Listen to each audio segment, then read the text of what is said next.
Welcome back. This is part 2 of my how to get started in FPV tutorial. If you haven't seen part 1, head over to this video now, watch part 1, then come back to part 2. And now we come to the quad itself. Now these come in all different shapes and sizes, and I wouldn't be able to tell you which makes and models are best. There are people with far more knowledge than me that may be able to advise you on makes and models to get. Size-wise, the most common size for freestyle is the 5-inch quad. So the size of quad is determined by the distance between the end of the propeller, the motor, and then the end of another propeller. So that's how you get your 5 inches.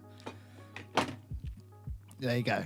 So this is the quad that I went for, but there are all type of quads that you can buy. And then you've got the whoops, the tiny whoops. There's so much to explore. There's so many different types of quads that you can get. From what I've seen, 5-inch quads are a good starting point for freestyle. So that's what I've gone for. You do have the option at this stage to buy a smaller drone, like a tiny whoop, to practice with. Obviously, these drones are much more durable, crashable. You're not going to stress too much if you crash one of these drones, and you can just practice around the house with them, basically. Again, I decided not to do that. I might still get one, though. I do like the idea of flying around my house.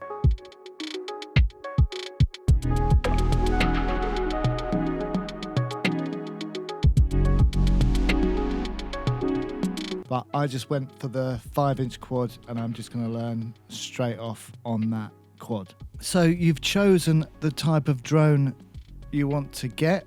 Now I've already got mine, but you do have a couple of options here. You have the option to get a bind and fly drone. So these drones come pre-built, so you don't need to worry about building the drone. They come pre-built, you just need to bind them to your radio and then go and fly them. Hence bind and fly. Or you can just buy all the drone parts. These sometimes come in kits, and you can build your own drone from scratch. Now, a lot of people will tell you that this is a good option, and in many ways it is. Building your own quad means you understand the components, how they're put together, so when you do crash and you need to replace something, you know how and where to replace it. However, for me, I'm not really comfortable building my own quad from scratch just yet. I will do it eventually, and I'm looking forward to building my own quad. But for my first quad, I want one that's been professionally built, put together properly, so that I know it all works properly. So I went for the bind and fly option. Now, whether you decide to go down the bind and fly route or the build your own route, there are a few things that you need to look out for when you're buying your components or your quad. Your quad must have the same digital system and receiver as your radio and goggles. This is very important. Remember when I said the DJI controller and goggles both communicate with the quad? Well, they do so via the DJI Air unit, or the Caddx Vista Air unit within the quad itself. This system controls the quad and the quad's camera, so you need to make sure that the quad or components you buy include this system.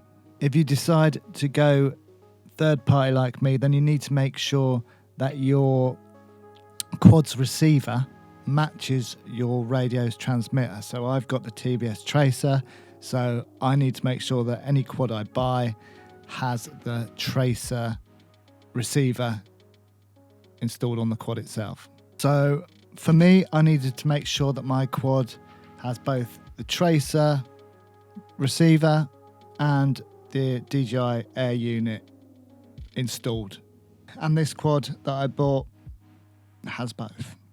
Now, I hope that this is all making sense. I know it can be a little bit complicated, but I am trying to break it down for you so it's nice and simple. If you have enjoyed the video and found it useful so far, then please do give it a thumbs up. I really appreciate it. Moving on. If you do want to go straight down the route of building your own quad, then Joshua Bardwell's channel has loads of walkthrough videos where he shows you how to put quads together from start to finish. So they're very useful. You will need to become a master solderer. Not sure if I'm saying that right. I'm pretty sure Americans say it differently. But it's the solder thing. Okay, so I'm going to have to read this bit. This is my quad. It's the Impulse RC Apex 5-inch freestyle quadcopter.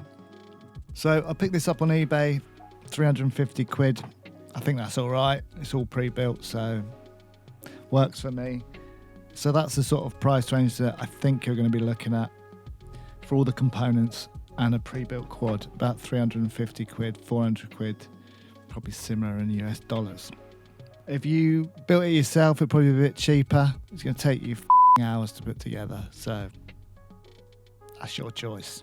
Now, to make your quad fly, you're going to need batteries. Now, quads use LiPo batteries. Now, these batteries are very powerful, also very flammable, so you need to be very careful with these batteries. Just treat them with a bit of love and care. So whichever quad you buy will determine which batteries you need. They're usually 6S batteries or 4S batteries. I've linked in the description to where I got mine from. If you're in the UK, that might be useful for you. But you can also get them on eBay, Amazon, anywhere basically.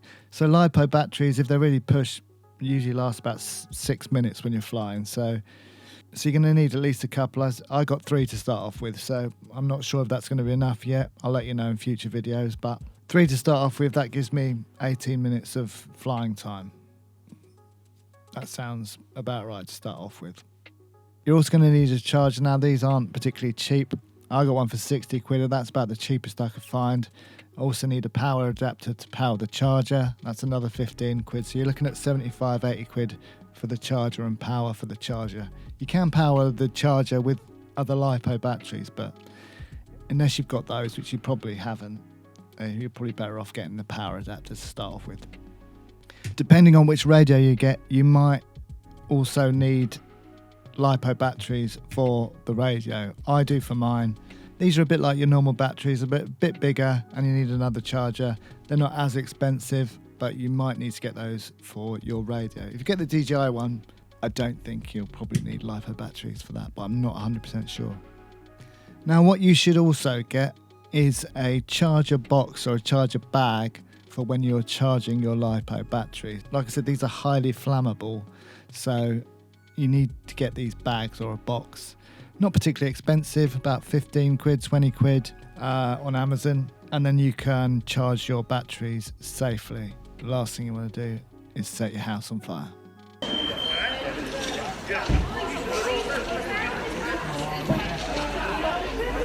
So at this point, safety announcement, you should never leave your batteries unattended when you're charging them. Safety first.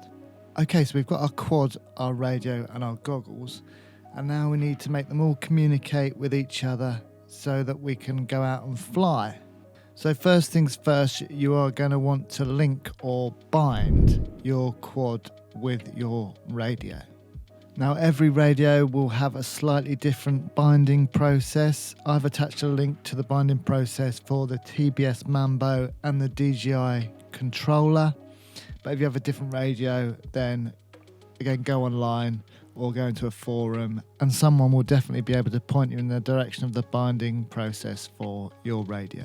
So once you have bound your radio to your quad, we now need to set up the quad so that all the motors are working properly, all that sort of thing. So for this, you're going to need to download Betaflight. There's a link in the description to your PC or Mac. It's free of charge, so no issues there. And then head on over to the Joshua Bardwell tutorial, where he will explain very eloquently how to set up your quad using Betaflight. So once your quad is bound to the radio and you've used Betaflight to set up the quad, you're going to do the final process, which is to bind your goggles to the quad. This is a really simple process, and it's covered in the tutorial that's linked in the description. You may need to change a few settings in the goggles to get them to bind, but it's a really easy process and you shouldn't have any issues. And then you are good to go, my friend. But I do have one more tip before you go out and start flying your quad, and that is to get a dummy GoPro to mount on your quad. So your quad will come with a 3D printed mount to mount your GoPro. If it hasn't got one for some reason, then do go on a forum and ask someone and they'll point you in the direction of a 3D printed mount for your quad. They're really easy to get hold of, and a lot of people have 3D printers these days. You might have one yourself, and then you can print off your own GoPro mount, but you will need one to mount on your quad, to mount your GoPro. But I still don't want to smash up my GoPro Hero 7 particularly. I like this little camera, so I want to keep it intact for as long as I possibly can. Now, you can fly your quads without the GoPro attached, but it will obviously fly a little bit differently to if you have your drone mounted on top of the quad. So you can take the camera off, but you may need to adjust some settings so that it flies differently. It's all a bit clunky, and if you don't really know what you're doing, I think you're just asking for trouble myself. If you know what you're doing, then fine. But so what I've decided to do is buy myself a dummy GoPro Hero 7. I got it on Etsy, link in the description. It's basically just a dummy GoPro, same size and weight as your GoPro Hero 7 in this case. So I can still mount that on my quad, and it's going to fly like it's got an actual GoPro Hero 7 on it, but I don't have to worry about it smashing into tiny little pieces. So yeah, my advice would be get yourself a dummy GoPro, 15 quid on Etsy, then you don't have to worry about smashing your GoPro. With the DJI Air, I'm pretty sure you can record from the actual quad's camera anyway. It's not going to be an amazing image, but you know, while you're practicing, it doesn't really matter, I don't think. So that's my advice. Grab yourself a dummy GoPro. So now we're ready to go and make our first flight. Now I'm going to be covering that in another video, so please do subscribe if you've enjoyed this video, found it useful. It'd be really great to have some new faces on the channel. But in the meantime, check out this video here where I attach a GoPro to a one wheel. Why not?